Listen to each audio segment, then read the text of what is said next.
Bem, meus amigos, meu nome é Márcio Medeiros, tenho 49 anos de idade, sou jornalista, venho de uma família de jornalistas, meu pai foi jornalista, meu irmão é jornalista, eu tenho uma sobrinha que é jornalista, inclusive eu me considero um jornalista desde o útero da minha mãe.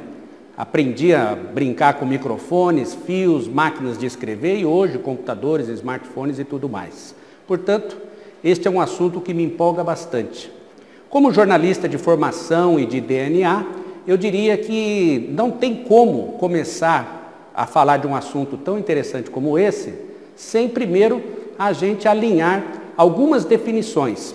Definir o que é mídia, o que é medo, o que é isso, o que é aquilo, para que a gente possa, no final, concluir um pensamento e terminar aprendendo algo extremamente importante na sua vida empresarial, principalmente.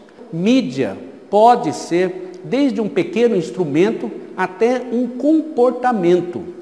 E aí vem as confusões e, naturalmente, as pessoas começam a ter certo temor porque a proporção começa a perder um certo controle. Ela é extremamente ampla e, diante desta circunstância, precisamos tomar muito cuidado com isso.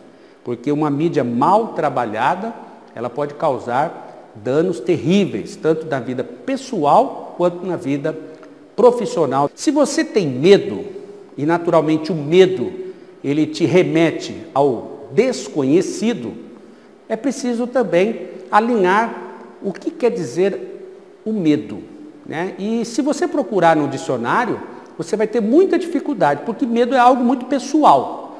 Então veja esse exemplo, por exemplo, o que é medo? Relativo à média. É algo que nunca, a gente utiliza isso no dia a dia. Isso me surpreendeu na definição quando eu busquei a definição do que é medo, Sinônimos muito fáceis. E aí a gente começa já a entrar naquele campo que mais conhecemos referente ao medo.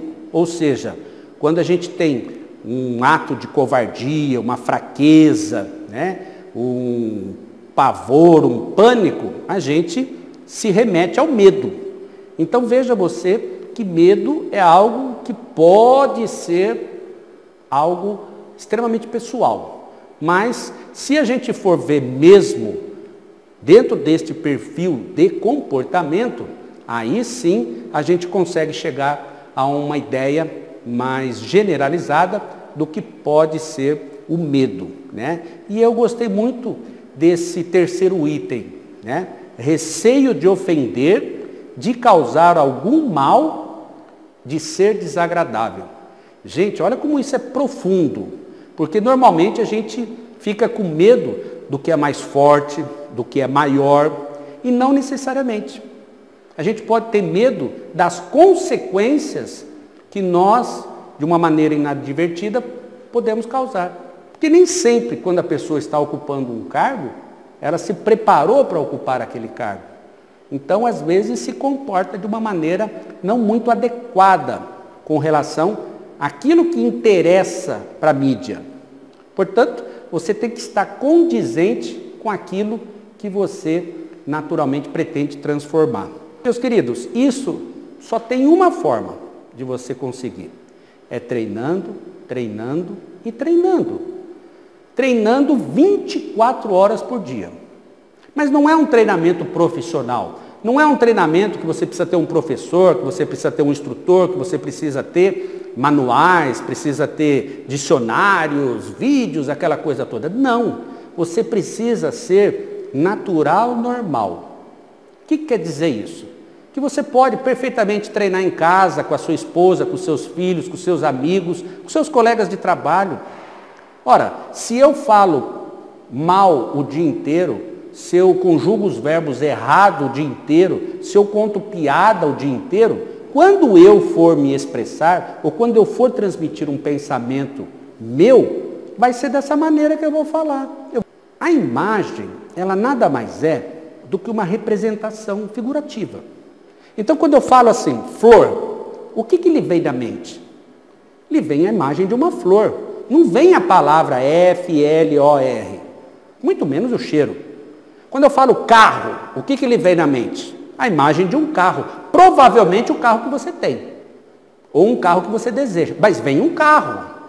Então, quem constrói a imagem é a nossa mente. Somos nós que criamos essa situação, porque a gente lembra da imagem, a gente reconhece o cheiro, a gente reconhece uma série de circunstâncias, mas o que nos confirma mesmo é a imagem. Quando a imagem é agradável, a gente tem uma sensação e transmite essa sensação mais agradável. Então a imagem, ela é fundamental em todo o processo, desde o ponto de vista pessoal até do ponto de vista institucional. Ou seja, uma empresa que tem um comportamento, digamos, preocupado com a responsabilidade social, já está saindo na frente. Uma empresa que tem problemas com tem pensamentos em cuidar dos deficientes físicos, sai na frente, porque começa a transmitir uma imagem para o seu consumidor de uma forma mais responsável. A outra conclusão que eu chego, vendo essa composição de que é preciso tomar muito cuidado com a sua imagem, é exatamente a opinião que aquilo vai causar entre as pessoas que estão ao meu redor.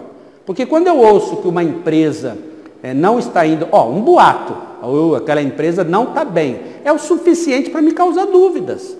Se eu não tiver uma convicção do empresário, do que aquela empresa representa, qual que é a história daquela empresa, eu posso até começar a divulgar e passar para os outros que aquela empresa não está bem, só porque eu ouvi alguém dizer que a empresa não está bem. Então percebam vocês a importância de se trabalhar a questão da imagem, a questão do medo e principalmente a forma como você vai se relacionar com a imagem. Olha só, presta atenção nessa imagem aqui, ó.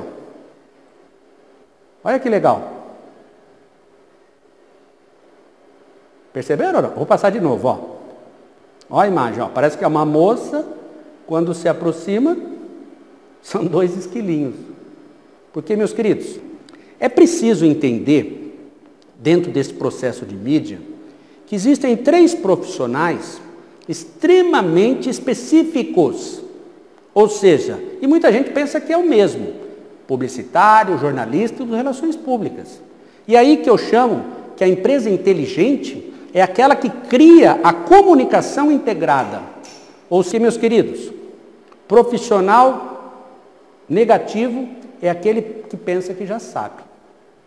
Desses 3 que eu falei, um depende do outro. O jornalista depende sim do publicitário, porque se o produto não tiver visibilidade, a informação que ele vai dar não vai ser atrativo.